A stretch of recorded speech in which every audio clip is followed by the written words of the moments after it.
சொல்லுகிறது.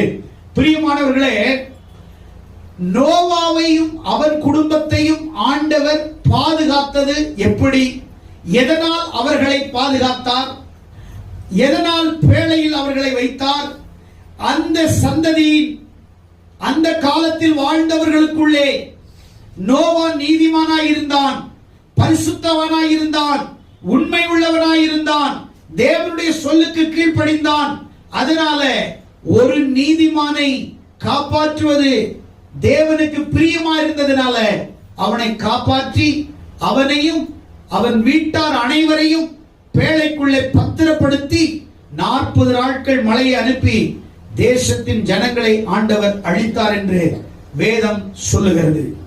இதிலிருந்து நாம் கற்றுக்கொள்ளக்கூடிய ஒரு காரியம் என்னவென்று சொன்னால், நோவா தன் குடும்பத்தை அழிவிலிருந்து ரட்சித்துக் கொண்டான்.